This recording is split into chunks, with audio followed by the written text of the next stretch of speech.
Lucas capítulo 5, a pesca maravilhosa e os primeiros discípulos. Diz assim: E aconteceu que, apertando-o a multidão para ouvir a palavra de Deus, estava ele, Jesus, junto ao lago de Genezaré, e viu estar 2 barcos junto à praia do lago, e os pescadores, havendo descido deles, estavam lavando as redes.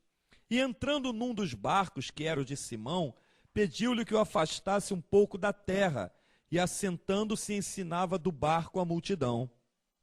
E quando acabou de falar, disse a Simão: Faze-te ao mar alto, e lançai a vossa rede para a pesca. E respondeu Simão, e disse-lhe: Mestre, havendo trabalhado toda a noite, nada apanhamos, mas porque mandas, lançarei a rede. E fazendo assim, colheram uma grande quantidade de peixe, e rompia-se-lhes a rede. E fizeram um sinal aos companheiros que estavam no outro barco, para que fossem ajudar. E foram e encheram ambos os barcos, de maneira tal que quase iam a pique. E vendo isso, Simão Pedro prostrou-se aos pés de Jesus, dizendo: Senhor, ausenta-te de mim, porque eu sou um homem pecador. Pois que o espanto se apoderara dele e de todos os que com ele estavam, por causa da pesca que haviam feito. E de igual modo também de Tiago e João, filhos de Zebedeu, que eram companheiros de Simão. E disse Jesus a Simão: Não temas, de agora em diante serás pescador de homens. E levando os barcos para a terra, deixaram tudo e o seguiram. Glória a Deus. Glória a Deus.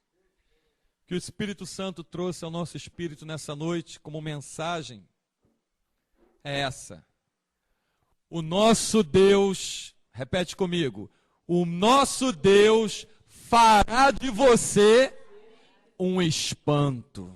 Aleluia. Repete mais uma vez: o nosso Deus fará de você um espanto. Que Deus é esse? Chegou junto do mar para pregar a palavra, estava ficando tarde. Aonde a palavra de Deus está, sinais e maravilhas acontecem.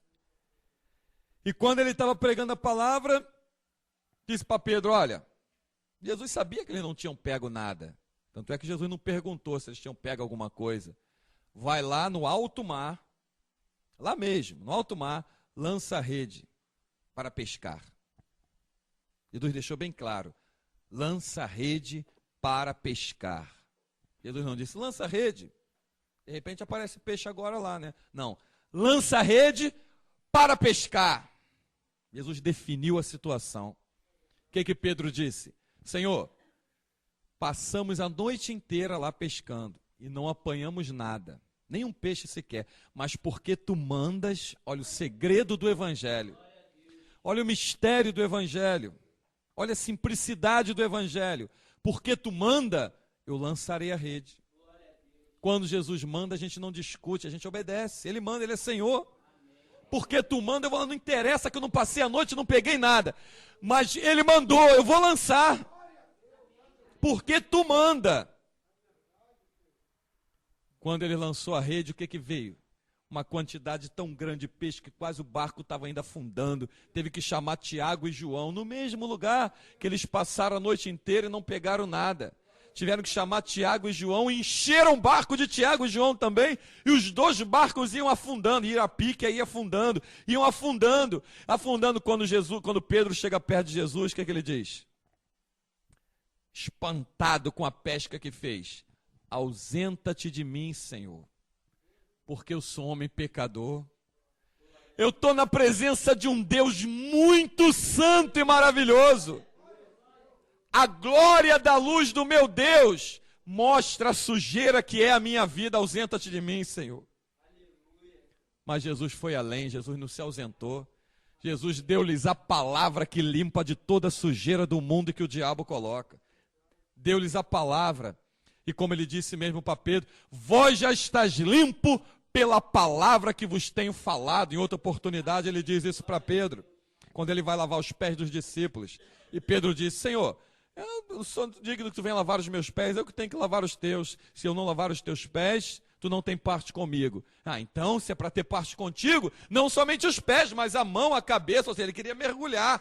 Aí Jesus disse, vós já estás limpo pelas palavras que vos tenho falado, ou que vos tenho dito, conforme a tradução da tua Bíblia. Mas nessa noite o Espírito Santo, entre as infinitas revelações que ele traz, ele é o Senhor, ele é vivo, ele fala. Ele diz, ele mostrou, Deus quer fazer da nossa vida um espanto. Deus pega um ninguém como eu, como você, e faz um espanto para aqueles que se acham alguém. Tinha uma menina empregada doméstica na casa de Naamã, número 5, né? Lá na casa de Naamã. Naamã, general da Síria, conhecido na sociedade, respeitado na sociedade, com condição financeira elevada, com cargos no governo, com influência política, uma empregada doméstica que a Bíblia não fala nem o nome dela. Disse para a mulher de Naamã, se o meu Senhor, se referindo a Naamã, tivesse lá em Samaria, que lá nessa época estava o profeta Eliseu, lá tem um profeta, ó, ele oraria por ele, ele ficaria livre dessa lepra. Aí a mulher foi e disse para Naamã, que já tinha gasto fortunas com médico, fortunas com remédio, já deve ter frequentado os melhores, trazendo para os nossos dias, frequentou os melhores hospitais, as melhores clínicas, fez os exames, passou por especialista e a lepra continuava lá. Deus usou uma menina, que não aparece nem o nome dela na história, uma empregada doméstica, para fazer um espanto no meio daquela nação. Naamã viajou até onde estava Eliseu, chegou lá até Eliseu, Eliseu mandou um recado para ele. Olha, diz para ele mergulhar 7 vezes no Rio Jordão e ficará limpo. Aí Naamã, por causa do orgulho e da vaidade, não são Abana e Farpá, rios melhores do que esse aqui, ó, esse Jordão é um rio muito sujo. Mas ele não entendia que aquela sujeira simbolizava o que era a vida dele, era o reflexo do que estava na vida dele. Sem Deus a vida é suja, é imundícia, é treva, é pecado. Mas com Deus tu habita em águas cristalinas pelo poder da palavra. Aí Deus fez um soldado fazer agora um outro espanto, o espanto da humildade. Senhor, se o profeta tivesse te pedido algo pior, tu não teria feito? Senhor, mergulha aí. Aí Naamã desceu, deu o primeiro mergulho, silêncio. Segundo mergulho, silêncio. Terceiro mergulho, silêncio. Eu imagino o soldado, já no terceiro mergulho, dizendo, continua. Ele disse 7 vezes, continua. Ele disse 7 vezes. Deu o 4º mergulho, silêncio. O 5º mergulho, silêncio. No 6º mergulho, quando ele já ia desistindo, faltava mais um. E no 7º mergulho, a Bíblia diz que a pele dele, quando ele saiu das águas, estava limpa como a pele de uma criança recém-nascida. Limpa como a pele de um neném. Ficou limpo. Aí ele quis dar presente, quis dar ofertas para Eliseu. Ele falou, pode levar tudo isso teu aí, eu não quero nada. Leva tudo isso. Porque não se compra o dom de Deus. Não se compra milagre de Deus. Deus não aceita negócio. Ele quer aliança. No sangue do Cordeiro e na palavra do testemunho. Por isso que Deus não está, o Deus da Bíblia, esse verdadeiro Deus que você está ouvindo aí, ele não está nesses templos universal, mundial, internacional da desgraça, ele não está nesse lugar. Porque ele não aceita barganha, ele não entra em negócio, ele entra em aliança. E a aliança não é pelo que tu tem, é pelo que ele te oferece e pelo teu livre-arbítrio em querer aceitar. No 7º mergulho ele saiu limpo. Que espanto no meio daquela nação, que espanto no meio da sociedade que conhecia ele, que espanto no meio da família. Eu te conheço, eu vivo aqui contigo, como é que tu voltou limpo? Aonde tu foi, o que tu bebeu? Quem orou por você? O que fizeram por você? Um homem que eu não vi nem a face dele, mandou eu mergulhar 7 vezes no rio que estava sujo.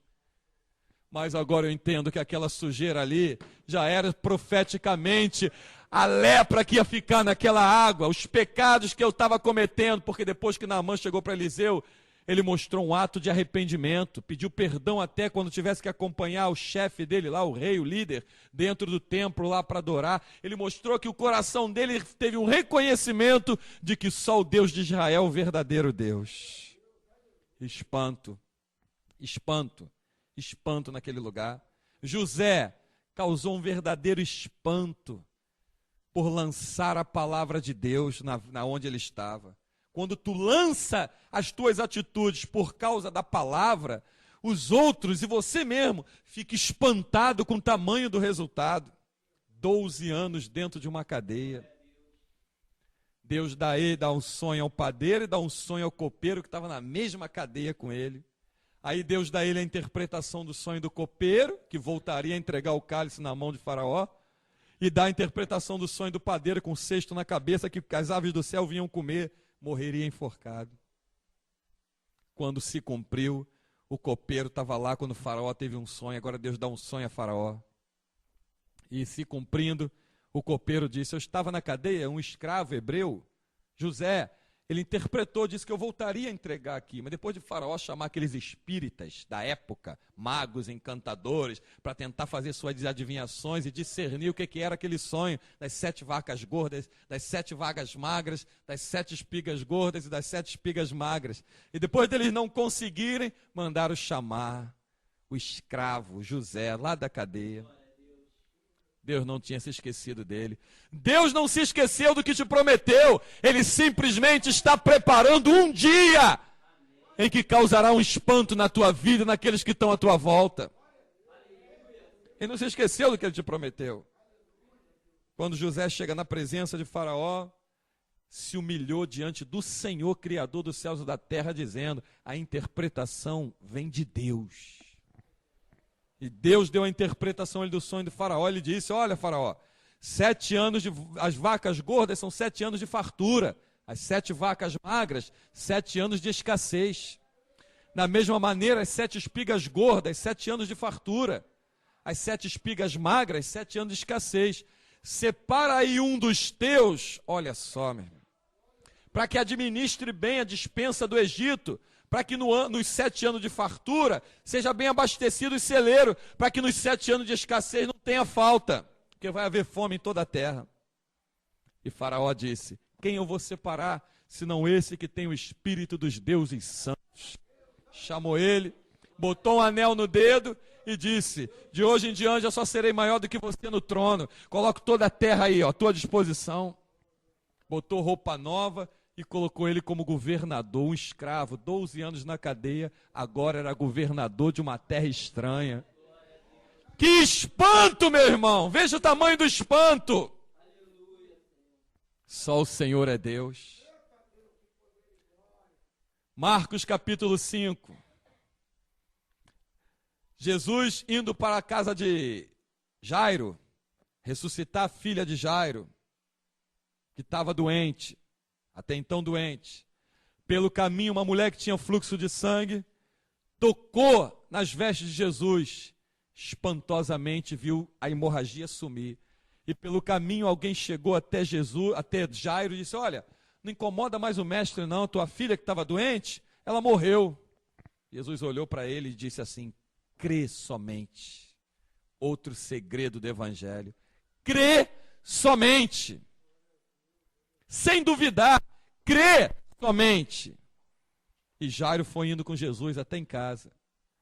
Quando chegou lá naquela casa, Jesus mandou sair os que estavam lá rindo, porque Jesus, a criança não está morta não, ela está dormindo. Riram de Jesus. Mas Jesus já estava profetizando o que iria acontecer. Tirou todo mundo da casa, e quem com ele? Pedro, Tiago e João. E o pai e a mãe da menina. Jesus pegou a menina pela mão e ordenou, e a menina ressuscitou. E disse para eles, olha, dá ela de comer e de beber. Que cadáver não come nem bebe, né? Se existe dúvida na incredulidade de vocês, dá ela para comer e para beber. Que espanto no meio daquela cidade, uma menina que estava morta, estavam em prantos. Jesus foi lá e ressuscitou. O servo do centurião foi até Jesus e disse que o filho dele estava o quê? Né?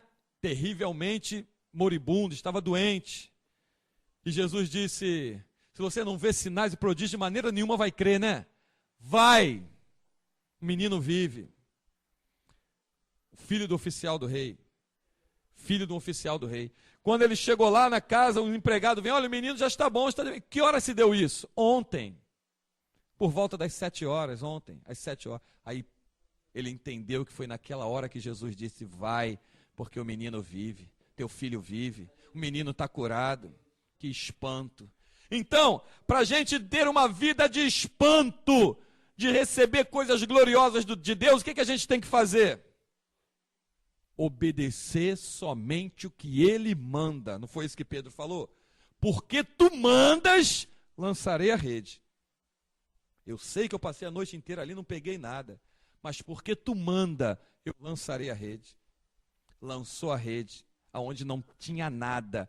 E a rede veio tão cheia que encheu 2 barcos, que estavam ao ponto de afundar os 2 barcos.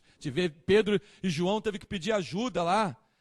Teve que pedir ajuda a Tiago e o outro irmão que estavam no outro barco. Ajuda, e os 2 barcos iam afundando. Quando ele chega na presença de Jesus, ele fala, Senhor, ausenta-te de mim.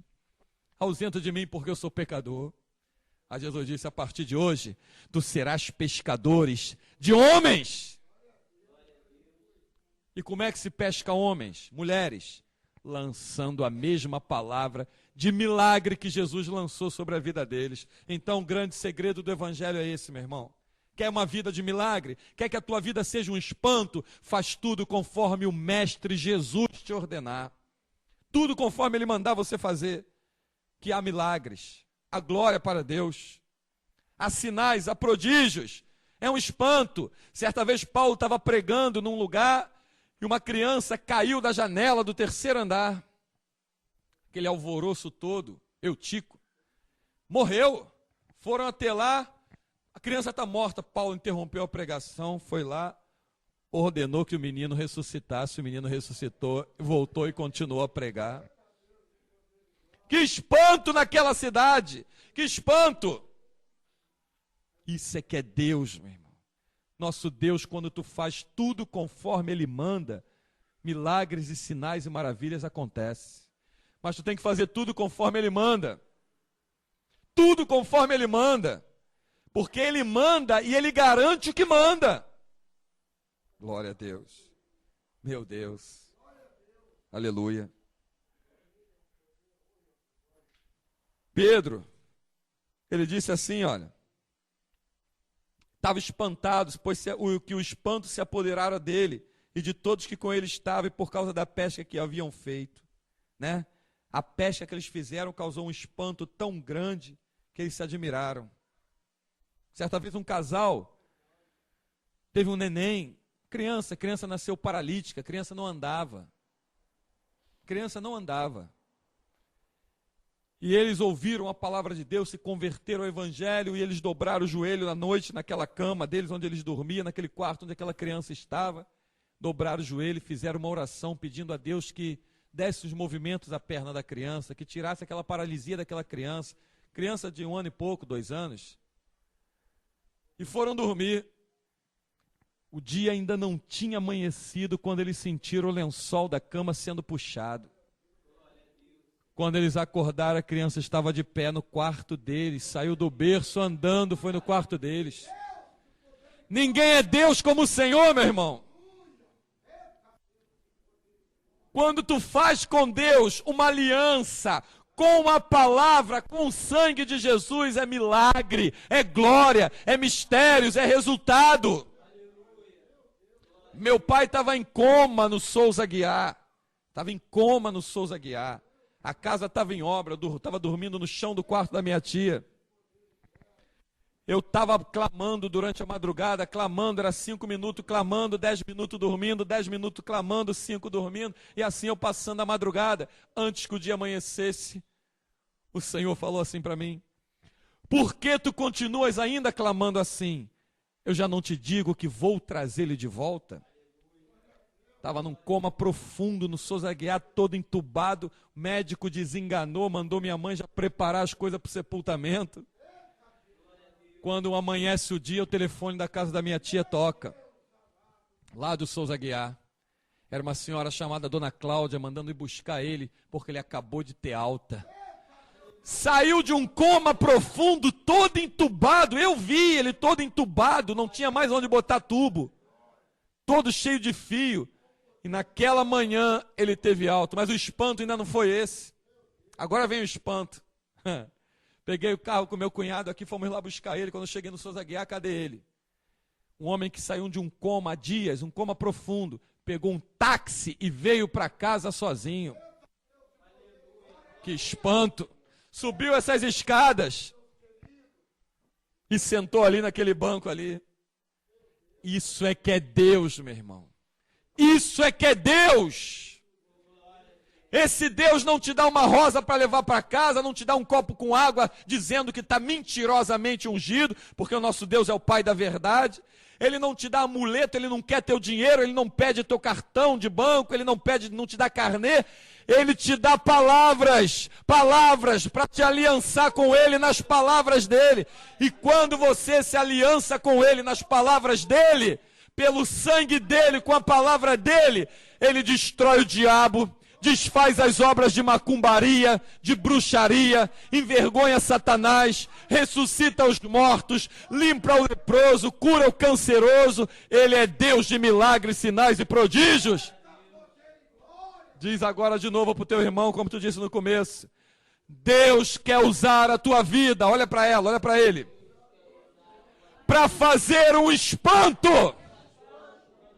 Aleluia. Tua vida vai ser um espanto. Ué, ela? Não, ela não.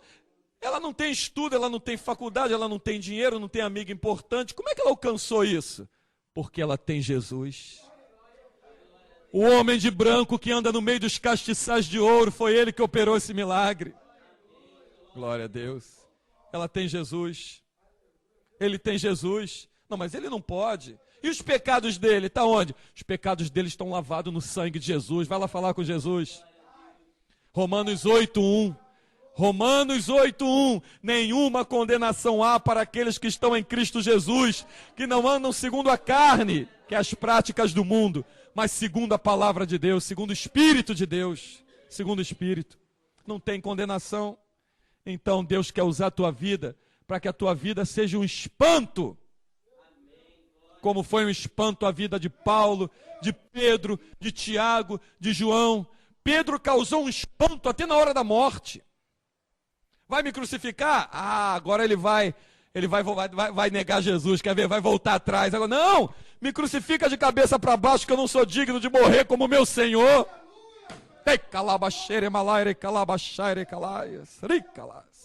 Isso é que é Deus, meu irmão. Até na hora da morte o homem causou um espanto. Eu não sou digno de morrer como meu Senhor, me crucifica de cabeça para baixo. Meu Deus. Até na hora da morte ele causou um espanto. Meu Jesus. Glória a Deus. Cause um espanto onde você mora. Causa um espanto onde você estuda. Causa um espanto com quem tu conversa. Causa um espanto onde tu trabalha. Como? Com as tuas atitudes diferentes da dos outros que também se dizem crente. Enquanto eles levam objetos como camelô, cheio de objetos carregados, levado para casa de dentro dos templos, você leva somente a palavra escondida no teu coração para não pecar como contra o Senhor. O que tu ganhou hoje na igreja? Ganhei palavras. Onde ela está? Está aqui armazenada no meu espírito. Porque a Bíblia diz que a palavra de Deus, Efésios 6:17, a palavra de Deus, Efésios 6, isso, versículo 17, a palavra de Deus é a espada do Espírito Santo. E se nós estamos com uma guerra contra Satanás e contra seus anjos, que são os demônios, vamos guerrear com o quê? Com palavras. Com palavras. Palavras. Porque as palavras de Deus causam espanto aonde você passar. Aonde você passar, a palavra de Deus vai causar um espanto. Amém? Que por essa palavra gloriosa, espantosamente gloriosa, o Senhor nos alimente, nos abençoe, em nome de Jesus, e a Ele seja toda a glória. Porque sem Deus, nada se pode fazer. Amém?